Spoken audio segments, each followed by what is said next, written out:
Lexie Hull gave everything she had, then got axed for exposing what everyone else was too scared to say. After dragging her injured back up and down the court and won the most high-stakes playoff games a year, Hull dropped a double-double and left it all on the hardwood, but instead of being celebrated, she was effectively punished her off. Vince calling out the corrupt officiating that handed the Las Vegas Aces a playoff gift wrap, when what should have been a defining moment for the Indiana Fever was buried beneath a mountain of missed calls, blown challenges, and officiating crew that looked like it had picked decide. If you're here for the real story and not filtered version, subscribe. And if you're sticking around for the next meltdown, you better definitely subscribe. The fallout was instant a la Boston's lockdown defense on I.O. Wilson. The league's MVP had nearly ice aces, but those efforts were repeatedly and done by whistles that only seemed to blow one way. When Boston Wilson boxed in, the refs bailed or out. When Indiana defenders got mugged down low, silence. Even Jackie Young and Chelsea Gray, who stepped over Vegas, didn't have to work nearly as hard when refs were clear in the lane for them. The imbalance was so blatant, analysts are using words like Reagan daylight robbery, and how had the nerve to agree instead of issuing a fine or quietly moving on. The WNBA Ties source as a whole vocal criticism of officiating and refusal to play a good soldier didn't sit well with league leadership. It wasn't just about her comments, it was about the message. The league wasn't interested in a player shining a spotlight on the very thing that fans were already roasting online. Meanwhile, Kelsey Mitchell, another Fever standout,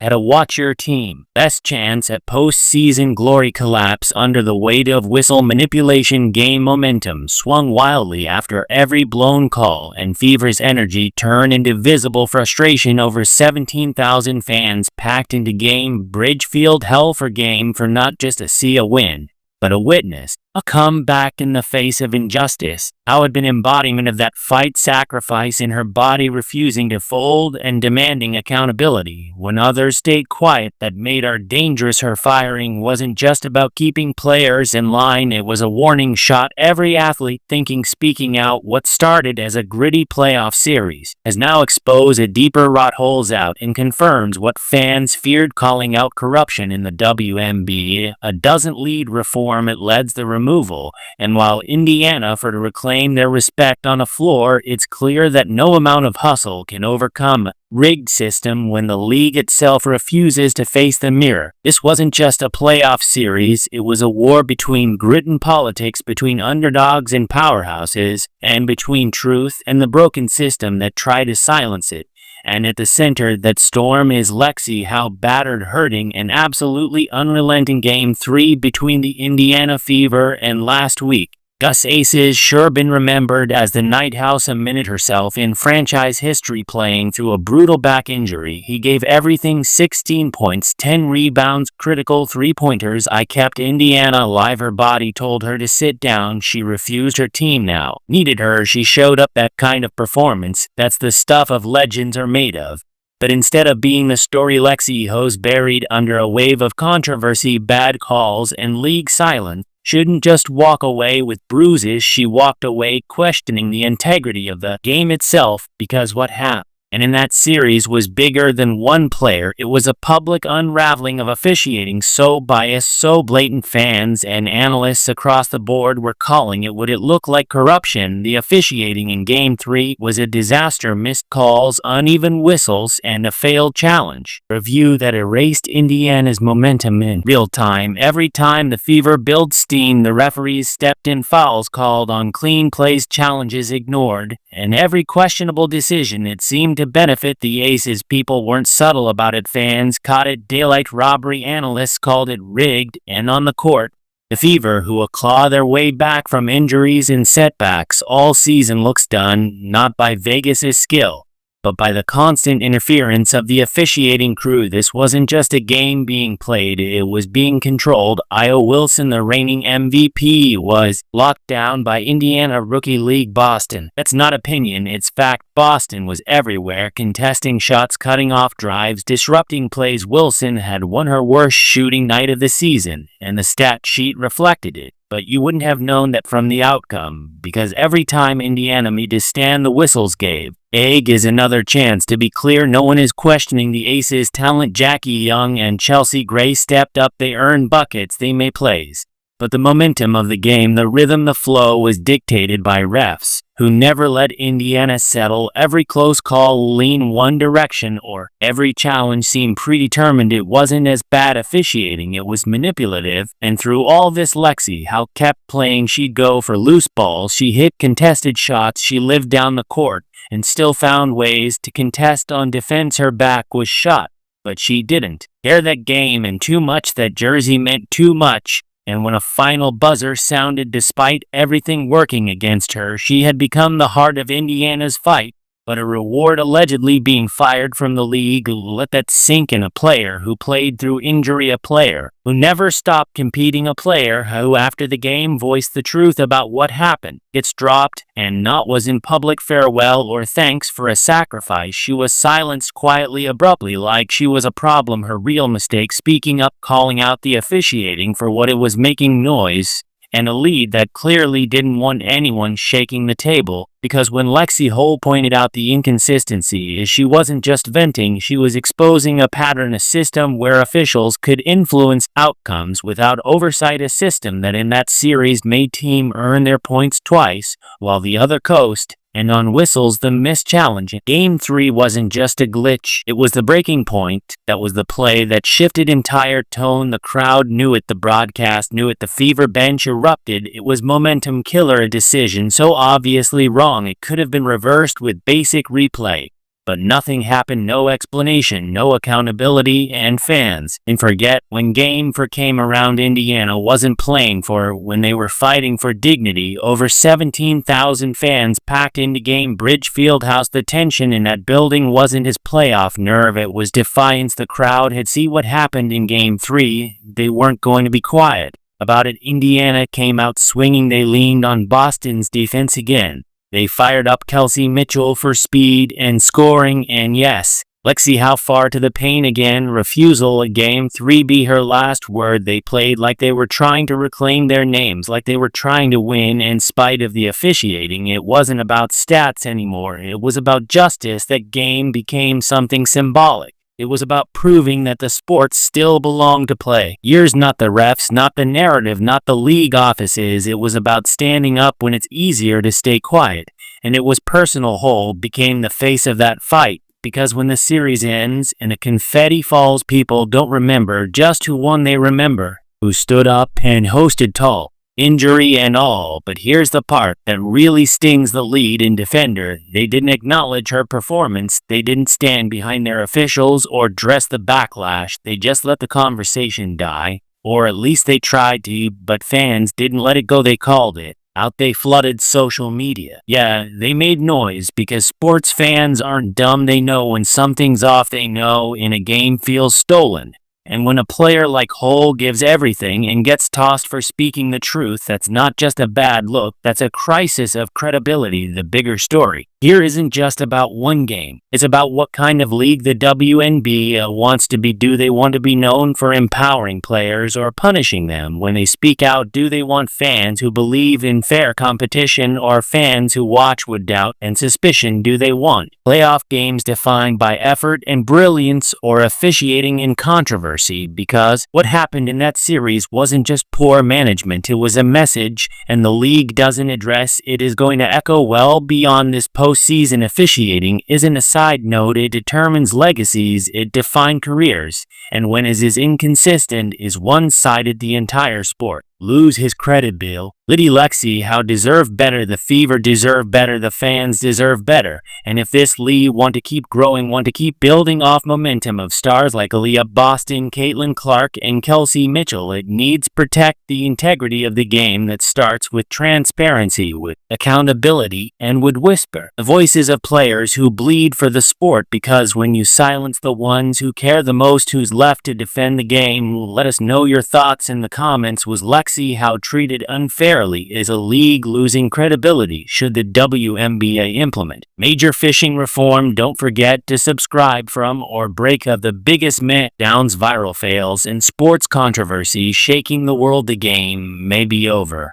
but the fallout is just beginning. The fallout from the Lexie Hull situation is bigger than one playoff series. It's bigger than one player, one team, or even one decision. What happened to House now? Symbol for everything that's broken, hidden or quietly tolerated inside a lead that claims to champion progress and quality. Let's talk about why. Why would league allegedly move to sideline or silent a player like Lexie Hull? Because she told the truth. She spoke about 1,000 fans are already screaming online that the officiating in Indiana Vegas series wasn't as bad, it was biased. And when that kind of criticism comes from a player who just put her body on the line, it hits harder. Is that a salty fan tweet or a hot take from the sidelines? It's firsthand, it's earned, it's damning. Holden throw tantrums, sheet and grandstand. She fought through physical pain and a hostile environment, and then dare to pull the curtain back just a little. That alone was apparently too much. If you're wondering why fans are using words like corruption, this is why. It's not just about the missed calls or blown reviews, it's about what followed: the silence, the lack of accountability, and the quiet consequences for anyone who dared speak up. The WNBA, league that marketed itself on empowerment, turn around and allegedly punish the player for doing exactly that. That's not empowering, that's a razor. And it's not just how who should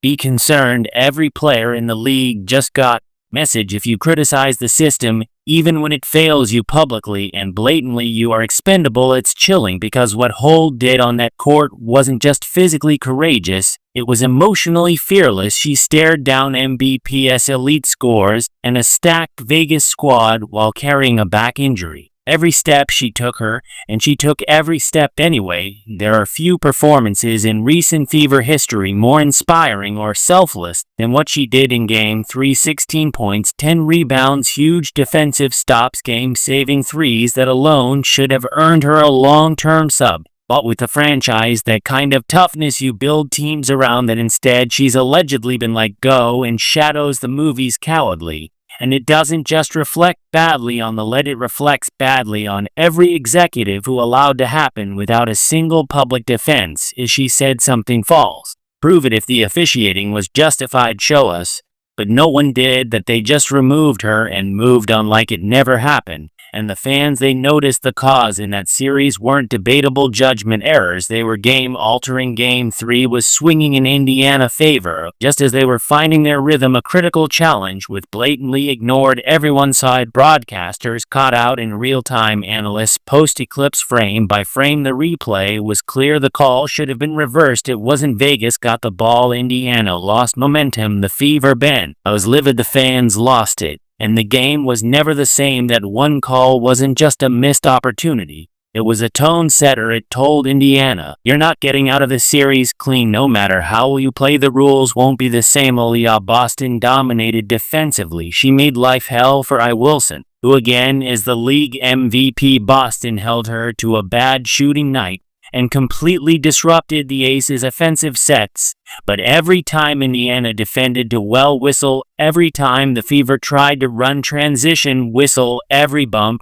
became a foul. Every 50-50 ball somehow ended in Vegas' hands. And when the game ended, the story should have been about Boston's elite defense or host toughness or the team's cohesion despite setbacks. Instead, it was about officiating, and now it's about retaliation, hold, and play politics. She didn't run to the media. She made her point the way athletes always do on the floor. Then she opened her mouth just enough to call out what everyone already knew, and she's gone for it. The timing is loud, the silence from the league is louder. But the message that deafening. Meanwhile, Indiana had to go into game or knowing they weren't just playing against a super team, they were playing against the optics, against the whistles, against the momentum that had been stolen from them the night before.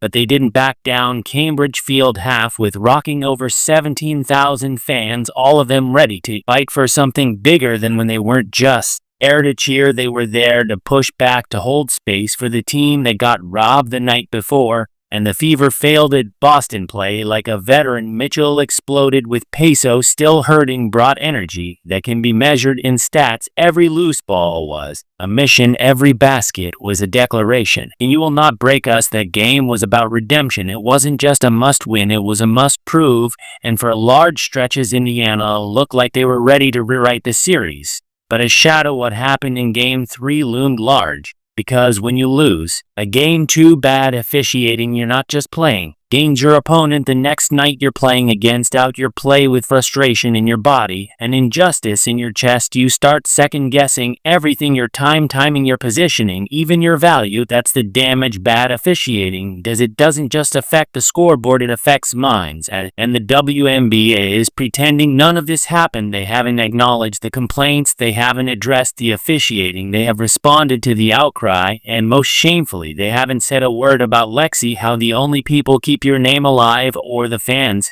teammates, and the people refuse. Let integrity be quietly buried under a post-season PR campaign. Let's be clear, Lexie Hull wasn't fired for underperforming. She wasn't cut because she didn't fit the team. She was removed because she became inconvenient to a system that do want to answer for its own failures.